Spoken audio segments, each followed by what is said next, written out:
Today we will synthesize nanoscale green tea iron nanoparticles using green tea polyphenols as the reducing agents. Before you conduct your experiment, make sure you have your proper protective equipment, including a lab coat, goggles, gloves, long pants, and closed-toed shoes. Here are some of the supplies that you will need. A hot plate, specifically with stir control. A 1 milliliter micropipette. A magnetic stirring bar. DI water. A 100 milliliter volumetric flask. A 250 milliliter flask. A 50 milliliter centrifuge tube. Filter paper. A scale for measuring your materials. And a centrifuge for filtering. Now for your chemicals. You will need iron chloride, sodium hydroxide, commercial green tea that you grind into a fine powder. For step 1, you will begin by adding your weigh tray to the scale and zeroing it. Once your scale is zeroed, begin adding your finely ground green tea to the tray until you have measured out a total of 10 grams. Once you have finished measuring your green tea, it should look something like this. You are then ready to add it to your 250 milliliter flask. Once all the green tea is added, grab your magnetic stirring bar and place it into the flask with your ground green tea. You are now ready to add your DI water that was measured using a 100 milliliter volumetric flask. Slowly add your DI water to your green tea mixture and place it onto the hot plate. Turn both the stirring and heating elements on to medium. Heat your green tea and water mixture until 70 degrees for 3 hours using continuous stirring. Make sure to check your temperature regularly using a thermometer. After your green tea has been extracting for 3 hours, we will begin the process of filtering. For filtering, you will need a vacuum pump with tubing, a flask for collecting your concentration, filter paper, and a 47 millimeter magnetic filter funnel. Make sure you wet your filter paper before you begin adding your green tea mixture. After you have turned your vacuum pump on, begin adding your green tea extract to the filter by using a micropipette. You will filter your mixture until you have reached 0.45 micrometers. Your finished filtered green tea extract should look something like this. Using a 100 milliliter volumetric flask, we will ensure we have the correct amount. You can use DI water to adjust to 100 milliliters if needed. After you have finished measuring, you can place your green tea extract back into a 250 milliliter flask. If you are not using your extract immediately, you can store it in a refrigerator at 4 degrees Celsius.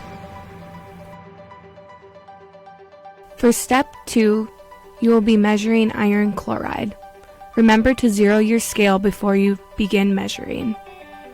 Measure 2.7 grams of your iron chloride to use for your synthesis. Once you have measured 2.7 grams of iron chloride, you are ready to make your solution. Using a funnel, add your iron chloride to a 100 milliliter volumetric flask.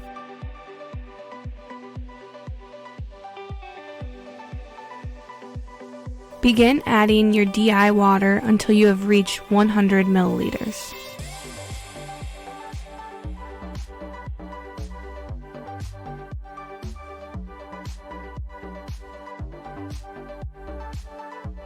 Cover the top of your flask using parafilm and begin mixing until all of the salt has dissolved.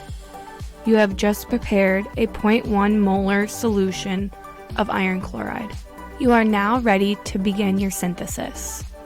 Add a magnetic stirring bar into your green tea extract and place onto a hot plate. Make sure that your stirring is on medium. You will not need heat for this step, so make sure that element is at 0. By using a 50 milliliter burette, we will dropwise add our iron chloride solution to our green tea extract. You will immediately see a color change once you begin adding your solution to the green tea. After you have finished adding your 100 milliliters of iron chloride, you will continuously stir the solution for 30 minutes. You will start to see bubbles and particles forming on the outside. This indicates that your synthesis has begun. Step 3. You will begin by calibrating your pH meter. Remember to rinse the pH probe with DI water before and after measuring. Measure the pH of your ferric chloride solution, green tea extract, and the mixture. Make sure to keep the probe inside the mixture and ensure that the magnetic stirring bar does not touch the pH probe.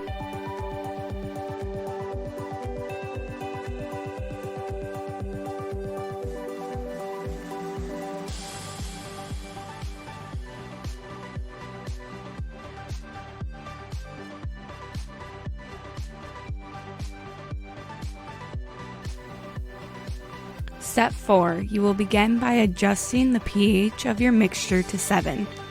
You will dropwise add sodium hydroxide or hydrochloric acid. Then you will stir your mixture continuously for 24 hours. You will begin to see black, blackish, or gray precipitates forming at the bottom of your glassware. These are your clustered nanoparticles.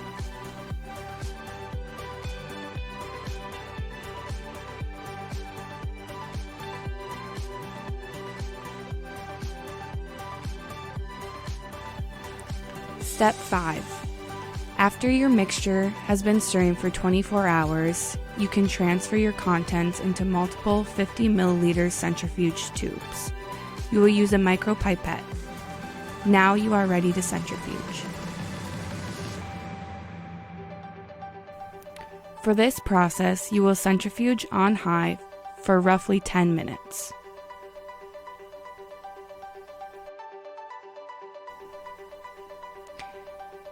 After your 10 minutes are up, discard of your supernatant as this is considered hazardous waste. You will repeat this process 3 times using DI water.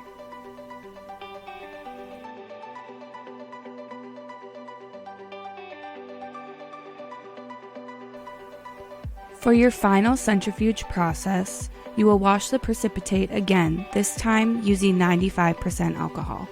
Remember to discard of your supernatant the same way you did, as it's still considered hazardous waste. Step 6. Using a vacuum oven, you will dry your precipitate under a nitrogen-rich environment for at least 24 hours. You will first want to remove any oxygen that is present in your vacuum. To do this, you will close the vent and open the vacuum.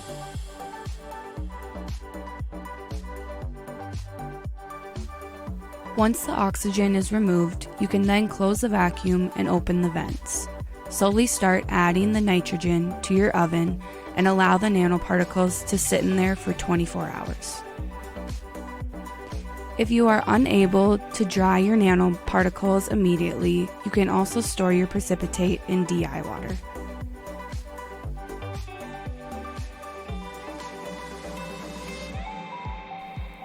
After 24 hours, slowly allow air back into your vacuum oven. Because your nanomaterial is highly flammable, we want to prevent any sudden burning or fire. This slow exposure to air creates an oxide layer on nanoparticles that protect them from further sudden oxidation. For step 7, you will want to ensure you have respiratory protection, as nanoparticles can affect your lungs and other organs. You can use a fitted N95 respiratory mask like the one shown here.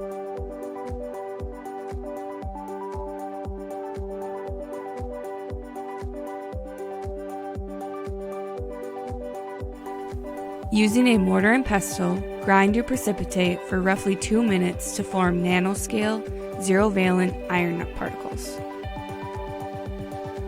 Once you are done grinding your precipitate, you will transfer your nanomaterial to 20 milliliter glass vials. You will want to scrape the sides to ensure you collect as much of your nanoparticles as possible.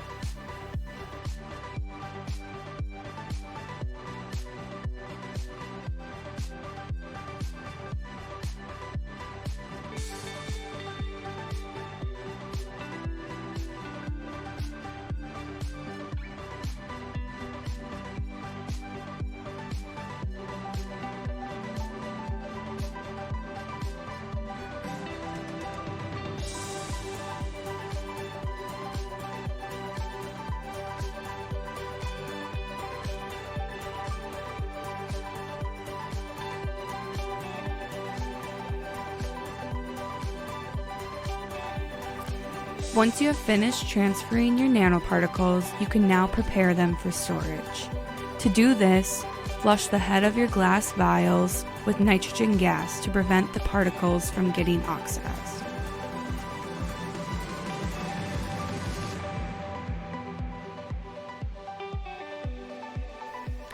Step 8. Now it is finally time to use your nanoparticles in an experiment. Before weighing your nanomaterial, make sure you have the proper respiratory protection. Again, you can use a fitted N95 mask. Use a static gun to remove any static electricity from your environment. Without this process, your nanomaterials may become airborne and create a hazardous condition.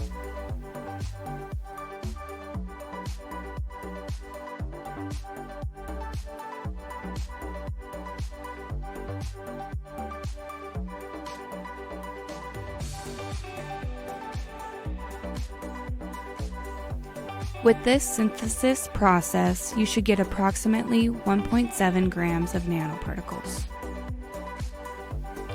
Please note that nanoparticles may be toxic, so store and handle them carefully. If you plan on transporting your nanomaterials, please consult with your chemical safety department.